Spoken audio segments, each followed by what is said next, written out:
The Four Seasons lobby gleams with morning light. Victoria Ashford stands near the windows in her pressed Chanel suit, laughing with two German investors. A black man in a navy polo shirt approaches, carrying a leather portfolio. Ms. Ashford, Darian Cole. तुमने सोचा कि तुम We have a कामयाब 9 हो o'clock जाओगे? meeting about the Series C investment. He extends his hand. ये बहुत Victoria मज़ा का stares at his फेज है। outstretched hand like it's contaminated. She takes a step back, keeping both hands in her pockets. Excuse me, who let you in here? Her voice drips with disgust. The German investors stop talking. This is a private meeting for serious investors, not for people like you. She looks him up and down. Security, get this man out of here before I call the police. Darian lowers his hand slowly. Ms. Ashford, if you just check. I said get out now before I have you arrested for trespassing. Two security guards rush over. Phones emerge from purses. Someone starts recording. Within minutes, Darian walks out head high. Victoria turns back to her guests, brushing imaginary dirt from her sleeve. She has no idea she just destroyed the only investor willing to save her dying company. 3 months earlier, Ashford Technologies was worth $800 million. Today, the number on the balance sheet makes Victoria's hands shake every time she looks at it. The company burns through $8 million every month. The bank account holds enough cash for 11 more weeks. After that, bankruptcy. Victoria sits in her corner office on the 42nd floor. Through the floor-to-ceiling windows, San Francisco Bay stretches blue and indifferent. She's made this view her entire identity. Stanford MBA, Fortune 40 under 40, TechCrunch's most promising founder, 2 years running. Her father built a banking empire in the 80s. Her mother sits on 4 boards. Victoria grew up in Pacific Heights, summered in the Hamptons, and never once worried about money until now. She pitched to 23 investors in 8 months. Every single one said no. Too arrogant, one wrote in an email that got leaked. Doesn't listen to feedback, said another. Red flags about company culture, said a third. Victoria deleted those emails. She told herself they didn't understand vision, but the cash keeps draining and there's only one name left on her list. Across the country in a penthouse apartment overlooking Manhattan, Darian Cole pours his morning coffee. The apartment is minimalist, white walls, clean lines, a wall of screens showing global markets in real time. He grew up in South Chicago. His mother worked double shifts as a nurse. He wore secondhand clothes and studied by streetlight when the electricity got cut off. Full scholarship to MIT, computer science and economics. At 24, he built an algorithm that could predict financial risk better than any human analyst. Goldman Sachs bought his startup for $780 million when he was 26. Now at 38, he runs Cole Ventures, $3.8 billion in assets, 47 investments, 43 succeeded, 4 failed. The Wall Street Journal calls him the most successful investor you've never heard of. He doesn't wear suits, never has. It's a test he runs on every potential partner. He wants to see if people respect his ideas or just his bank account. This morning, his video screen shows 3 faces. His analyst, Maya, his CFO, James, and his assistant, Priya. Boss, I finished the Ashford Technologies deep dive. Maya's voice crackles through the speakers. The tech is solid. The financials are a disaster. And Victoria Ashford has a reputation problem. Define reputation problem. Darian sips his coffee. It's still too hot. He sets it down. Difficult to work with is the nice version. I found 3 anonymous Glassdoor reviews from former employees. All people of color, all describing microaggressions and being passed over for promotions. James leans into his camera. If you invest, we're going Allen. 500 million. That's massive exposure for an unproven leader, which is why I need to meet her in person. Darian picks up his coffee again. It's cooled to a perfect temperature. Numbers can lie, people can't. Not face to face. Priya checks her tablet. I confirmed the meeting 3 weeks ago. 9 a.m., Four Seasons lobby. Her assistant replied, quote, Mashford looks forward to meeting Mr. Cole. Did you send my photo? I sent your full bio. Forbes profile, company overview, everything. Darian nods. Good. Then she knows who she's meeting. But here's what he doesn't know. Victoria never reads her meeting briefs. She has an assistant for that. She just glances at 9 a.m. investor meeting and assumes they'll be grateful for her time. She definitely didn't Google Darian Cole. If she had, she would have found 47 articles. She would have seen his Forbes 400 ranking. She would have learned about his philosophy of casual dress.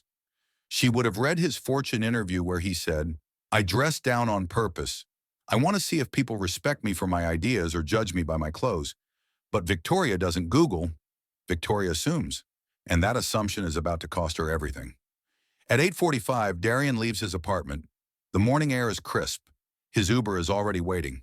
At 8:50, Victoria is in the Four Seasons lobby, charming two German investors who already told her no last week.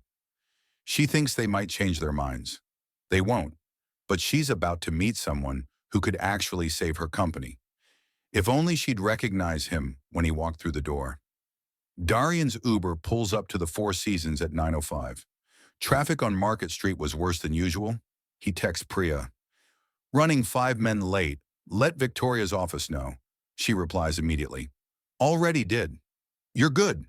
He steps into the lobby. The air conditioning hits him first. That particular hotel cold that smells like expensive flowers and furniture polish. His polo shirt is navy blue, freshly pressed. His khakis have a sharp crease. His white sneakers are spotless. He's dressed exactly how he always dresses for first meetings. Comfortable, authentic, real. Across the lobby, Victoria throws her head back, laughing at something one of the German investors said. She's wearing a cream Chanel suit that probably cost $6,000. Her diamond earrings catch the light every time she moves. Her hair is pulled back so tight it looks painful. The two Germans aren't laughing with her. They're checking their watches. They have a flight to catch. Darian walks toward them. His leather portfolio is tucked under his arm. He's rehearsed this moment. Firm handshake, warm smile. "Thank you for taking the time to meet Miss Ashford." She turns. Her eyes land on him. Her smile doesn't just fade. It transforms into something else entirely. She looks at his polo shirt, then his khakis, then his sneakers. Her gaze travels back up to his face, and her lip actually curls. "Can I help you?" It's not a friendly question. It's the tone you'd use on someone who knocked on your door, selling something you don't want. Darian Cole. He extends his hand, smiling. "We have a 9 o'clock meeting about the Series C investment for Ashford Technologies." Victoria looks at his outstretched hand. She doesn't move. Her hands stay clasped in front of her designer purse. "Cole Ventures, right?" He tries to keep his voice warm. "My assistant Priya confirmed with your office 3 weeks ago." "Cole Ventures." Victoria repeats the name like she's tasting something spoiled. "I've never heard of it." One of the German investors, a man with silver hair and wire-rimmed glasses, clears his throat. "Victoria, perhaps we should." She holds up one manicured finger. "Wait, listen." Victoria takes a step closer to Darian, close enough that he can smell her perfume, something floral and expensive. "I don't know how you got the address for this meeting, but this is invitation only." "I was invited." Darian keeps his hand extended. "If there's confusion, you can call your assistant, Jenny, right?" She confirmed last Tuesday. "What I can see," Victoria's voice gets louder, "is that you showed up to a business meeting dressed like you're going to a barbecue." The German investors exchange glances. The silver-haired man whispers to his colleague in German, "Does his Unanga name?" "This is uncomfortable." "Miss Ashford." Darian lowers his hand slowly. "I understand this is unexpected, but unexpected?" Victoria laughs. "It's not a happy sound. What's unexpected is someone like you thinking you can just walk into a meeting with serious investors." "Someone like you." The words hang in the air. A woman sitting on a nearby couch looks up from her phone. A concierge behind the desk stops typing. Darian feels the familiar weight settling in his chest. He's felt it before at MIT when a professor assumed he was in the wrong classroom. At a restaurant in Boston when the host asked if he was there to apply for a kitchen job. At a conference last year when someone asked him to grab them a coffee. He keeps his voice level. "I flew in from New York specifically for this meeting. If you just let me show you my credentials." "Your credentials?" Victoria's voice drips with contempt. "You mean whatever fake business card you printed at Staples?" She turns to the security desk. "Excuse me, can someone help me here?" Two guards start walking over. One is the older black man, Jerome.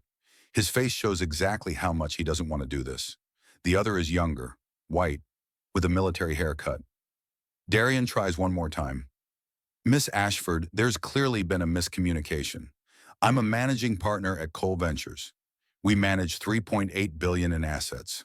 We spoke with your CFO last month about potential investment terms. 8 billion. Victoria actually laughs. Right. And I'm the Queen of England. She looks him up and down again, slow and deliberate, making sure everyone watching can see her judgment. Let me guess, you saw the article about our funding round in TechCrunch. You thought you'd show up, talk your way into a meeting, maybe network your way into something? The German investor tries again. Victoria, perhaps? Number Victoria cuts him off. This is exactly the kind of opportunist we have to watch out for in this industry. She finally looks directly at Darian's face.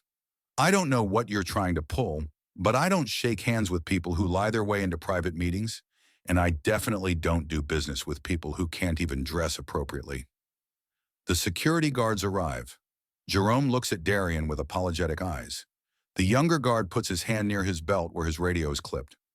Ma'am, the young guard's voice is all business. Is there a problem? Yes. Victoria points at Darian like she's pointing at trash on the sidewalk. This man is disrupting a private business meeting. He's not on any guest list. He's not invited, and he needs to leave immediately. Darian takes a slow breath. He could pull out his phone right now. He could show her his Forbes profile. He could call his CFO and have James verify everything. But he doesn't because this moment tells him everything he needs to know about Victoria Ashford. She didn't see a potential investor. She didn't see a businessman. She didn't even see a person who deserved basic courtesy. She saw a black man in casual clothes and decided instantly that he didn't belong. I'll leave. Darian's voice is quiet. Calm. No need for an escort. He looks at Jerome. I can find my way out, but Victoria isn't done. Oh, you'll be escorted. I want to make sure you actually leave the premises and don't try to sneak into other meetings. She turns to the young guard. Walk him all the way to the street. Make sure he doesn't come back. The guard nods. Yes, ma'am. Sir, if you'll come with me. The walk to the door feels like a mile. Every eye in the lobby is watching. The woman on the couch is definitely recording on her phone. The concierge has stopped pretending to work. Darian keeps his head up. His steps are measured. Professional. Jerome walks beside him, not touching him, giving him space. At the door, Jerome leans in close. Sir, he whispers, I'm real sorry about this. You're doing your job. Darian gives him a small nod. I understand. Outside, the San Francisco morning is bright and cold. Darian stands on the sidewalk for a moment, letting his heart rate settle. His phone buzzes. Priya, boss, what happened? Victoria's assistant just called saying, You left, change of plans. Cancel the LA meeting this afternoon. Book me on the next flight back to New York. But the 500 million Priya, his voice is gentle but firm. I just got my answer. Book the flight. Inside the lobby, Victoria smooths her suit jacket and turns back to the German investors with a brilliant smile. I am so sorry about that interruption. You would not believe how many scammers try to crash these events. The silver-haired German doesn't smile back. Victoria, that seemed harsh. Harsh! Victoria waves her hand dismissively. Klaus, you have to be firm with these people. Otherwise, they think they can take advantage. The other German is already standing, picking up his briefcase. We should go. Our flight, but we haven't finished. We finished last week, Victoria. Klaus's voice is cold. We told you no. We only stopped by to be polite. They shake her hand quickly, professionally, and leave. Victoria stands alone in the lobby watching them go. A small frown crosses her face. Then she shrugs, pulls out her phone, and texts her assistant. That investor who just left calls something. Make sure his information is deleted from our system. Don't want his type thinking they can waste our time again. She has no idea that his type is the only person who is actually going to save her company. And in less than 3 hours, she's going to find out exactly who Darian Cole is. 10:30 in the morning, Victoria's office on the 42nd floor. She's already forgotten about Darian Cole. Her assistant Jenny knocks and enters holding a tablet. Her face looks pale. Miss Ashford, I need to ask you something. Victoria doesn't look up from her laptop. Make it quick. I have a call with the board in 20 minutes. The man at the Four Seasons this morning, the one security escorted out. What about him? You told me to delete his information from our system, but I wanted to confirm first. That was Darian Cole, right? From Cole Ventures. Victoria's fingers stopped typing. So, Ms. Ashford. Jenny's voice shakes slightly. Did you Google him? Something cold forms in Victoria's stomach. Why would I need to Google some random guy trying to crash my meeting? Jenny sets the tablet on Victoria's desk. The screen shows a Forbes article. The headline reads, Darian Cole, the billionaire investor you've never heard of. Victoria stares at the photo. Same face, same calm expression, same person she had thrown out of the hotel an hour ago. Her eyes scan the article. The words blur together at first, then snap into sharp focus. Net worth, $3.8 billion. Cole Ventures, $3.88 billion in assets under management. Forbes 400 ranking number 1, an 84 track record, 47 investments, 43 successful exits. Board member Apple, Microsoft, Tesla, 6 others. Her hands start to shake. Actually shake like she's holding something too heavy. Jenny, her voice comes out hoarse-sorrow. Tell me this is a different Darian Cole. Jenny reaches over and scrolls down. There's another photo. Darian at a tech conference standing next to Sundar Pichai. Darian shaking hands with Tim Cook. Darian on a panel at Davos. In every photo, he's wearing casual clothes, polos, button-downs without ties, never a suit. Victoria's throat closes up. She tries to swallow. Can't. The meeting was confirmed 3 weeks ago, Jenny whispers. I have the emails. He was coming to discuss Series C, $500 million. $500 million. The number echoes in Victoria's head like a bell. Without that money, the company dies in 11 weeks. Sounds. Oh my God! Victoria stands up so fast her chair rolls backward and hits the window. Oh my God! Oh my God! She grabs her phone, finds Darian's number in the deleted contacts folder. Her fingers are sweating so much she has to wipe them on her skirt before she can dial. The phone rings once, twice, 3 times. Voicemail. Mr. Cole, this is Victoria Ashford. I believe there was a terrible misunderstanding this morning. I would love to reschedule our meeting at your earliest convenience. Please call me back. She hangs up immediately. Calls again. Voicemail again. Voicemail. Jenny, Victoria's voice is getting higher. Get Marcus in here now. Marcus Brooks, the CFO, arrives 3 minutes later. He's holding a coffee and a folder of quarterly reports. What's the emergency? Victoria shows him the Forbes article. The investor we were supposed to meet this morning. The one I had security thrown out. Marcus reads. His face goes from confused to shocked to horrified in about 10 seconds. Please tell me this is a joke. Do I look like I'm joking? Marcus sets down his coffee. Some of it sloshes over the rim onto the quarterly reports. He doesn't seem to notice. Victoria, please tell me you didn't actually have Darian Cole removed from the hotel. I didn't know who he was. He showed up dressed like a college student. He's famous for that. Marcus's voice rises. He literally wrote an op-ed about it in the Wall Street Journal. It's his whole thing. He doesn't wear suits. Everyone knows this. Victoria sinks into her chair. The leather squeaks. The sound makes her flinch. Can we fix this? Marcus pulls out his phone, starts scrolling. His jaw tightens. Cole Ventures was our only option. Victoria, we've been rejected by 23 other firms. Cole was interested because of our tech. He spent 8 months researching us. 8 months. So we apologize, we explain. He invests based on character. Marcus looks up from his phone. He said it in every interview. He doesn't care about pitch decks. He cares about leadership, about how people treat others. The words land like stones. Victoria tries Darian's number again. Voicemail. She doesn't leave a message this time. She opens her laptop, types an email with shaking fingers.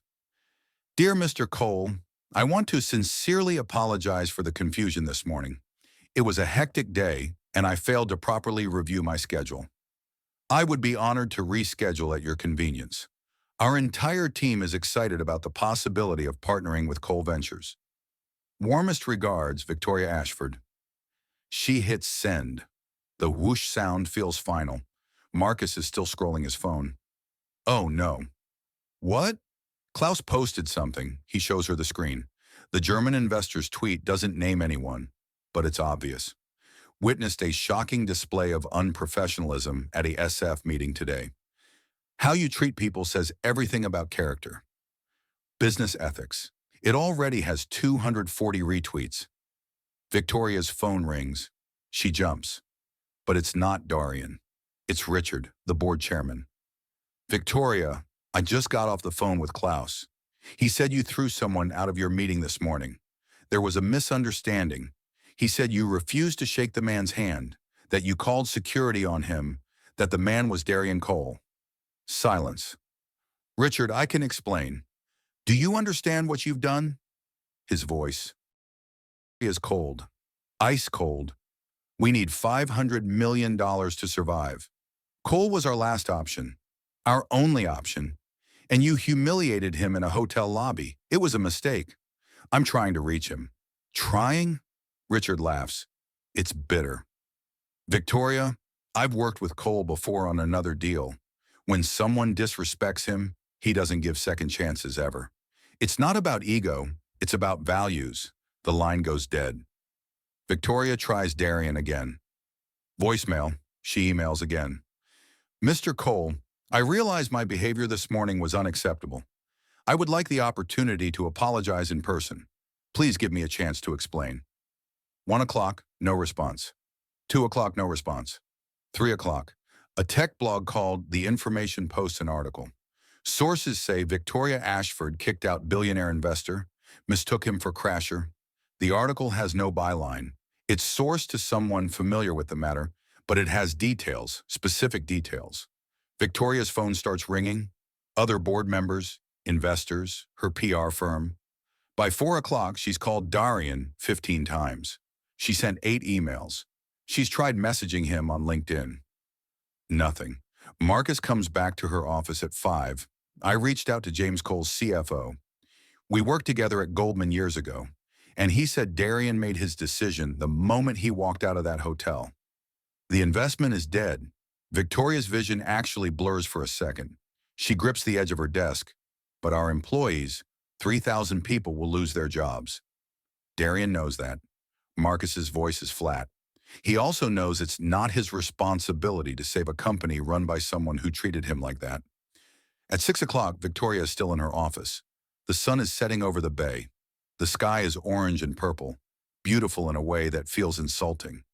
She pulls up Darian's interviews, starts reading Fortune magazine 2 years ago. I dress casually to meetings on purpose. I want to see if people respect me for my ideas or judge me by my appearance. It's a filter. The ones who see past the polo shirt are the ones worth working with. Wall Street Journal last year. The worst thing about bias isn't the big obvious acts. It's the thousands of small moments where someone decides you don't belong before you even open your mouth. A tech crunch 6 months ago.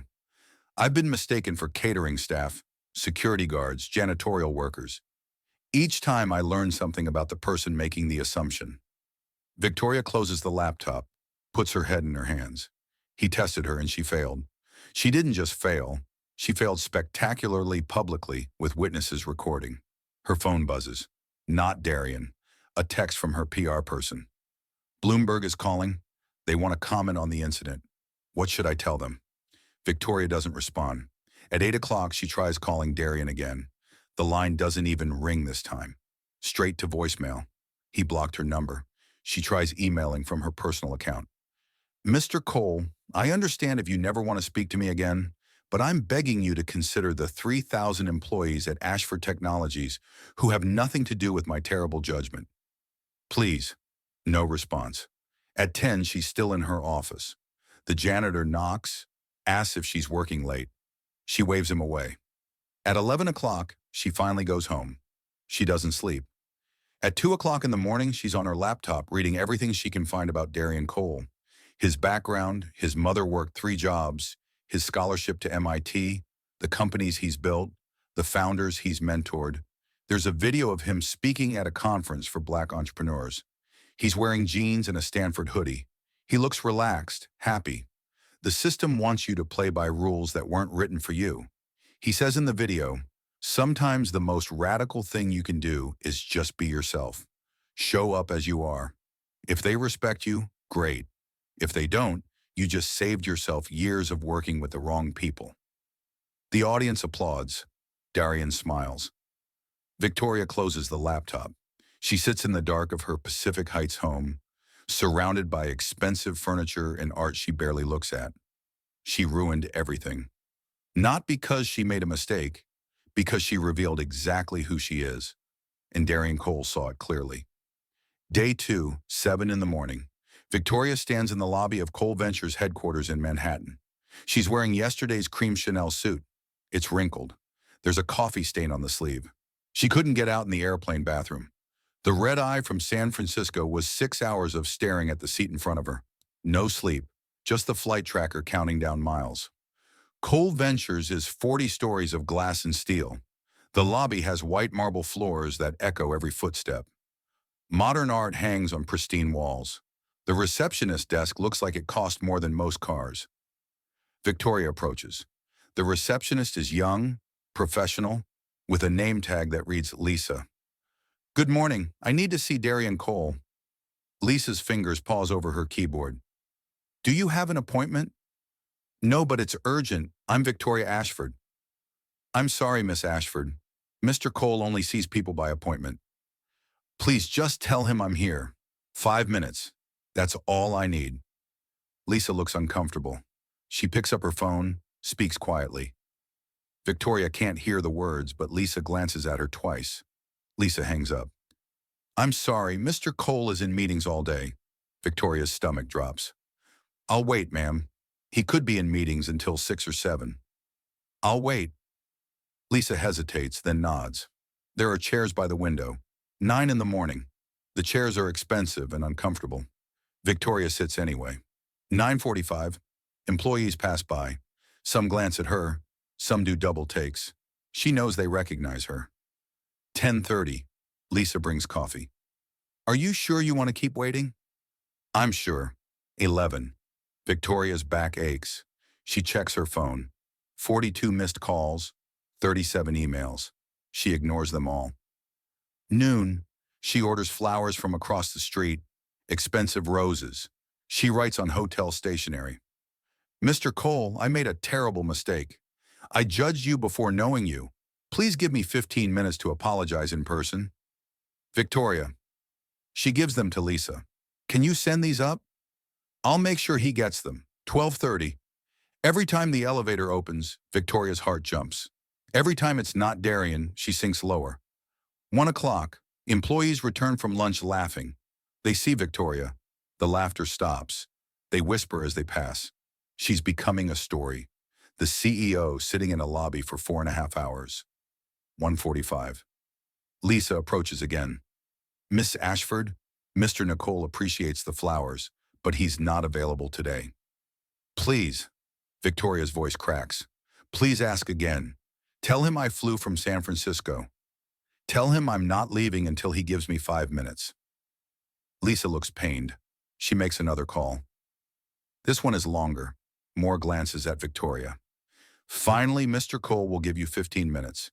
Conference room B, 4th floor, and Victoria stands so fast she gets dizzy. Thank you. The elevator ride takes forever. Conference room B is small. No windows, just a table and 6 chairs. Darian is already sitting. Gray button-down, jeans. He looks rested, calm. He doesn't stand when she enters. Miss Ashford, please sit. Victoria sits. Her hands shake. She clasps them in her lap. Mr. Cole, I came here to... He holds up one hand. Stop. Before you apologize, I want to make something clear. His voice is quiet, controlled. You keep saying you didn't know who I was. Like that's the problem. Victoria opens her mouth. He continues. The problem isn't that you didn't know my net worth. The problem is you saw a black man in casual clothes and instantly decided I didn't belong. Each word lands like a hammer. You refused to shake my hand, called security, humiliated me in front of 50 people. Silence. If I had been a 60-year-old white man in a suit, would you have done that? Pause. Would you? No. Victoria's voice barely carries across the table. No, I wouldn't have. That's the problem, Miss Ashford. Not mistaken identity. Bias. Tears fill Victoria's eyes.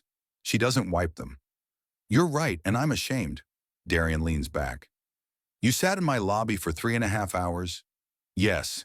Yesterday you had me removed in 3 minutes. Victoria flinches. I know. Interesting how perspectives change when you need something. The silence stretches. Victoria hears her own heartbeat. I came to ask for a second chance. She finally says, for my company for 3,000 employees who lose jobs without funding. And if I say no, then I deserve that. But they don't. Darian studies her. 10 seconds, 20, 30. I'll invest on conditions. Victoria's breath catches. Anything. Don't agree until you hear them. He slides a paper across the table. Victoria reads. Her hands shake harder with every line. Public apology admitting racial profiling. Independent cultural audit. Board must be 40% diverse within 12 months. $5 million donation from her personal funds. 6 months intensive bias coaching quarterly progress reports. You agree to all of this, or I walk. Darian says, and this time I don't come back. Victoria looks at the list, looks at him, back at the list. Her entire reputation, her pride, her position, everything she's built her identity on gone. But 3,000 jobs were saved. I agree. 48 hours to schedule the press conference. My lawyers draft the formal agreement. If the audit finds systemic discrimination, I pull out immediately and I make the reason public. Victoria nods. She can barely breathe. One more thing. Darian stands, meeting over. This isn't punishment. It's about change. Real change. If you can't commit to that, tell me now. I commit. Victoria stands. Her legs feel weak. Thank you. Darian doesn't shake her hand. Not yet. Don't thank me. Thank the 3,000 employees. They're the only reason I'm doing this. He opens the door. Lisa will show you out. Victoria walks to the elevator. Her reflection in the steel doors shows someone 10 years older than yesterday, but she can breathe again. 48 hours to do the hardest thing she's ever done. Tell the truth. Day 3. Ashford Technologies headquarters. The press conference room is packed with journalists, cameras, and lights that make the air feel 10 degrees hotter. Victoria stands at the podium. No makeup artist fixed her face this morning. No PR team polished her statement. This is raw, real. Her hands grip the edges of the podium. The wood is cool under her palms. She can feel sweat forming at her hairline. 40 cameras point at her. She sees her reflection in one of the lenses. She looks small. 3 days ago, her voice shakes. I committed an act of racial profiling. Dies. Someone's camera flash goes off. Then another. The room fills with clicking sounds. I refused to shake hands with Darian Cole, a black investor who traveled across the country to meet with me. I judged him based on his appearance and the color of his skin, not his credentials, not his character. I called security on him. I humiliated him publicly. Her throat tightens. She forces herself to continue. There is no excuse. This was not a misunderstanding. This was not a stressful day. This was bias, and I caused harm. A reporter in the front row is typing furiously. Another has their phone out recording. I am committing to the following actions. Victoria reads from the paper. Her voice steadies slightly. Facts are easier than feelings. An independent audit of our company culture. Mandatory implicit bias training for all executives. Our board will be 40% diverse within 12 months. I am personally donating $5 million to organizations supporting Black entrepreneurs. She looks up from the paper, makes herself meet the eyes of the journalists. I hope my failure can be a lesson. Success in business means nothing if we fail at basic human respect. The questions come fast and sharp. Will you resign as CEO? Victoria's chest tightens. I will be transitioning out of the CEO role to make space for new leadership. When? Within 30 days. Do you think this apology is enough? No. Words are never enough. Action is what matters. I'll spend the rest of my career proving I've learned from this. What would you say to other executives who might have similar biases? Victoria pauses, thinks. Examine yourself before you destroy someone else. Your assumptions have consequences, real consequences for real people. The press conference ends. Victoria walks off the stage. Her legs feel like water. By 5 p.m., the headlines are everywhere. Bloomberg, Victoria Ashford admits racial profiling, commits to company overhaul, TechCrunch. Ashford Technologies CEO takes accountability after viral incident, New York Times. When a billionaire gets mistaken for staff, a reckoning in Silicon Valley. The board meets that evening, emergency session. Victoria isn't invited. At 8 p.m., her phone rings. Richard, the chairman. The board voted. You're removed as CEO effective immediately. You'll stay on the board in a non-executive capacity for 6 months. After that, we'll reassess. Victoria sits in her empty office. Who's the new CEO? Dr. Marcus Brooks. He's been COO for 3 years. The board feels he has the leadership skills and vision we need. Marcus, Asian American. Brilliant. Someone she passed over twice for the CEO role because he was too quiet in board meetings.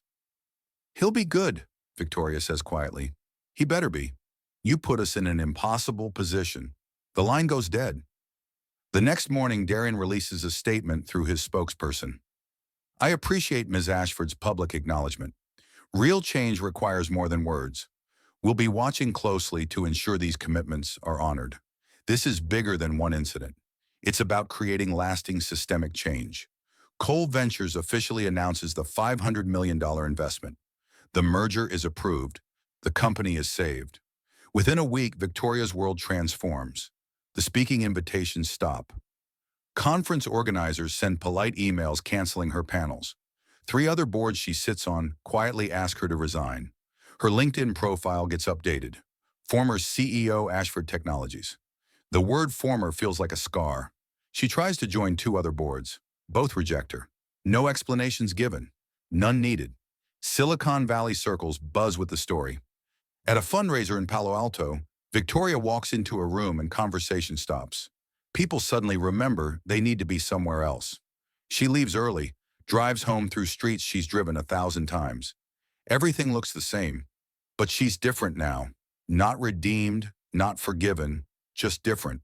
The woman who had everything and lost it because she couldn't see past her own assumptions. The consequences are just beginning. 6 months later, Ashford Technologies looks different from the inside. The executive floor has new faces. The conference room where Victoria used to hold court now hosts employee resource group meetings. The Diversity Council meets every Tuesday. Their recommendations go straight to the board. Dr. Marcus Brooks stands at the front of the all-hands meeting. The auditorium is packed. Employees sit shoulder to shoulder, notebooks open, phones recording. Our independent audit is complete, Marcus says. His voice is steady, clear. The results are difficult, but necessary. He clicks to the first slide. The numbers fill the screen. 89% of executive positions are held by white employees.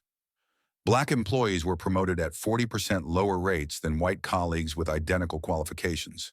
23 HR complaints about microaggressions filed over 3 years. 21 dismissed without investigation. The room is silent. Someone coughs. Someone else shifts in their chair. This is what we were, Marcus continues. Now let me show you what we're becoming. Next slide. New numbers. Diverse candidate interviews up 67%. Promotion disparity gap narrowed to 18%. 0 HR complaints dismissed. 87% of employees say culture has significantly improved. Applause breaks out. It starts slow, then builds. In the back of the room, Victoria watches. She's no longer CEO, just a board member, now non-executive. She attends these meetings but doesn't speak.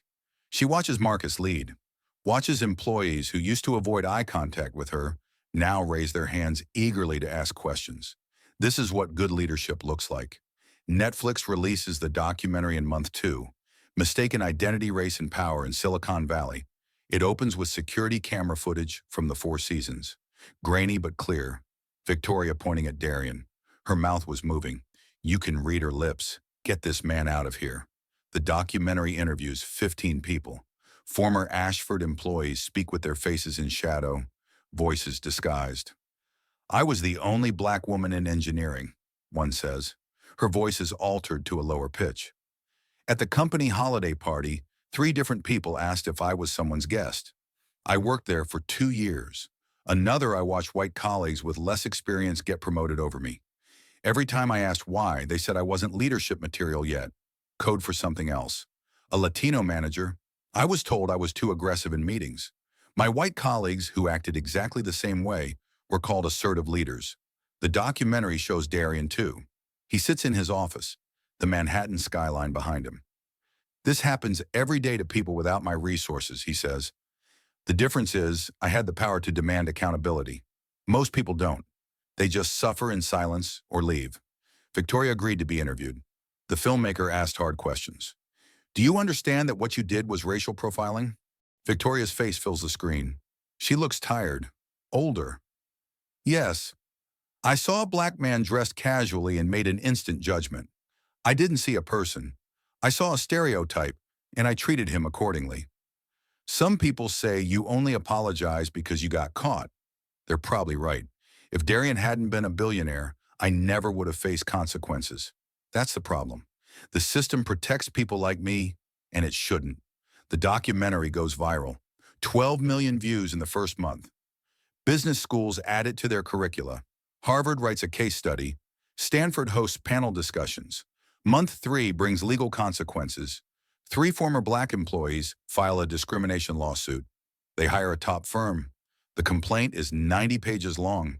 It includes Victoria's emails, subject lines like culture fit concerns, and not quite right for us.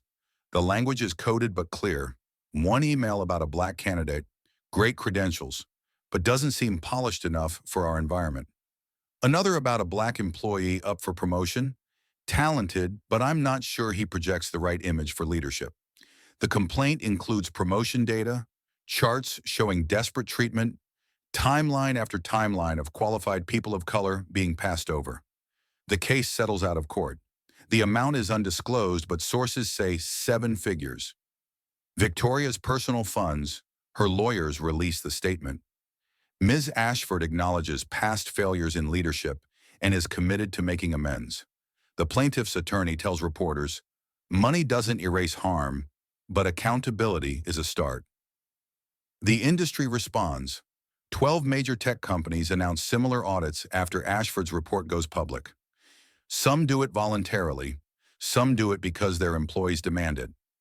VC firms start requiring DEI metrics in portfolio company reports. Not suggestions, requirements. Stanford GSB creates a new case study, Ashford Technologies. When bias becomes a business crisis, it's assigned reading and leadership courses. A conference organizer in Austin cancels 3 speakers after discovering they have similar allegations in their past.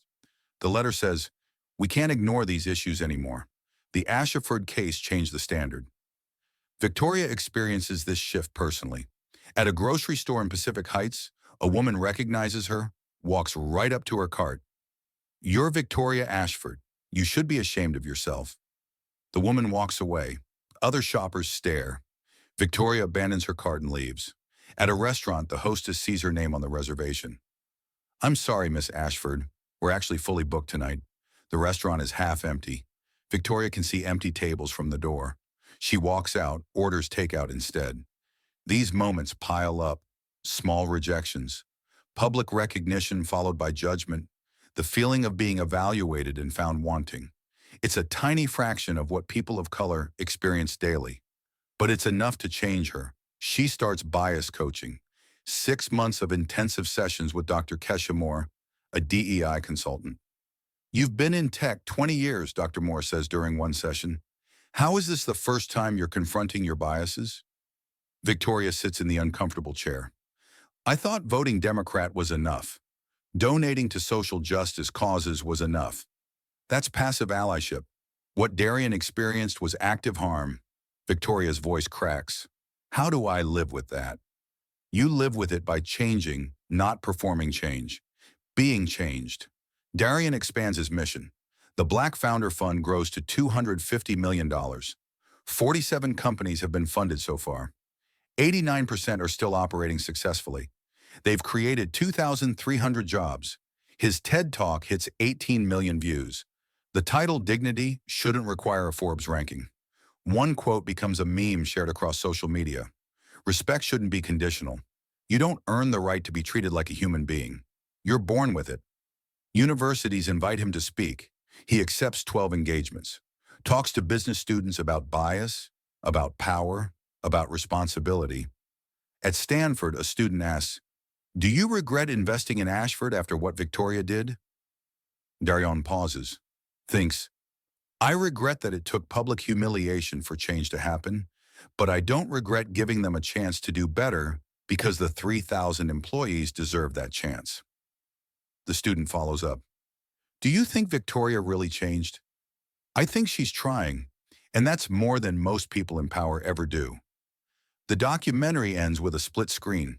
Left side, security footage of Victoria refusing to shake Darian's hand. Right side, recent footage of her at a bias training, listening, taking notes. The final text reads, "Accountability is not a moment, it's practice." Fade to black. 1 year later, same Four Seasons hotel, same lobby with crystal chandeliers throwing rainbow patterns across marble floors, but everything else is different. Ashford Technologies is hosting its annual investor summit. The room is packed. 200 people in business attire, casual clothes, everything in between. Darian Cole walks through the entrance at 9 a.m. He's wearing a charcoal polo and pressed khakis. His portfolio is tucked under his arm. Victoria is waiting at the door, not sitting with investors, not smoozing, waiting specifically for him. "Mr. Cole," she extends her hand. "Thank you for being here." He shakes it. Firm, professional. "Thank you for the invitation, Victoria." First names earned over 12 months of quarterly check-ins, audit reviews, and honest conversations not given freely. Earned. They walk into the main conference room together. The energy is different from last year. More diverse faces, more laughter, more ease. Dr. Marcus Brooks takes the stage, the new CEO. He's been leading for 11 months now. "Welcome, everyone. This year has been transformational for Ashford Technologies." He clicks to the first slide. Revenue up 127%. The merger was successful. The company is thriving. Next slide. Employee satisfaction 4, 2 out of 5, up from 2, 8 a year ago. But numbers only tell part of the story. Marcus gestures to the audience. The real change is in this room. Look around. This is what Ashford looks like now. The executive team stands. 10 people. 4 are people of color, 5 are women, 1 uses a wheelchair. This is intentional, strategic, real. Later, there's a panel discussion. Darian and Victoria both sit on stage. A moderator from Bloomberg asks questions. "Mr. Cole, a year ago, you were kicked out of this hotel. Now you're on stage with the person who did it. How is that possible?" Darian leans forward. "Because Victoria did something rare. She took real accountability, not a press release. Real, painful, sustained work." He looks at Victoria. That doesn't erase what happened, but it creates something new. The moderator turns. "Victoria, what would you say to the person you were a year ago?" Victoria is quiet for a moment. When she speaks, her voice is steady but emotional. "I would say, your privilege blinded you. You harmed someone because you couldn't see past your assumptions. It took losing everything to finally see." She turns to Darian. "I'm grateful you gave me and this company a second chance, but no one should need to be a billionaire to be treated with dignity." Applause fills the room. Backstage afterward, Victoria and Darian stand alone briefly. "Darian, I know I've said this before, but thank you for not just walking away. I didn't do it for you, Victoria." His voice is kind but honest. "I did it for every Black person who gets judged before they speak, for every person of color who has to prove their humanity before their competence. I know, and that's why it mattered." They shake hands again. This time it means something different. The Cole Ventures Black Founder Fund now manages $250 million. 47 companies funded. 89% are still operating. 2,300 jobs created. Darian's TED Talk has 18 million views. It's shown in 140 business schools worldwide. Victoria is no longer CEO. She's board chair, non-executive. She teaches one seminar per semester at Stanford. Unconscious bias in leadership.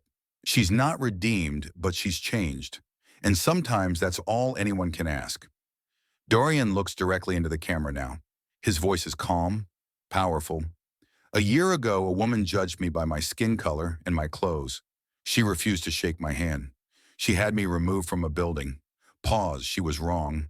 But here's what matters. She owned it. She didn't hide behind lawyers or PR statements. She did the hard, uncomfortable work of change. This isn't a story about one bad person becoming good. It's about systems. The systems in our heads, in our companies, in our society that tell us who matters and who doesn't. Those systems don't change with one apology. They change with sustained action, with accountability, with people in power using that power to build, not exclude. He leans closer to the camera. So here's my question to you. When was the last time you made an assumption about someone based on how they looked? Have you ever walked past someone's humanity to get to a transaction? If you had Victoria's chance to make it right, would you take it or would you protect your ego? Pause. Let it sink in. This story went viral because it's satisfying to watch powerful people face consequences. But real change isn't entertaining. It's uncomfortable. It's daily. It's forever. Examine your own biases. Support diverse-owned businesses. Demand DEI accountability from your workplace. Share this story. But more importantly, share the lesson. Drop a comment. What would you have done in Durian's position? Have you ever been judged before you spoke? Share your story below. Subscribe for more stories where karma catches up and justice is served. Turn on notifications because accountability never takes a day off. Dignity is not negotiable. Respect is not conditional. Change is possible, but only if you do the work. Based on real patterns of workplace discrimination, 1 in 3 Black professionals report being mistaken for service staff. Your voice matters. Use it.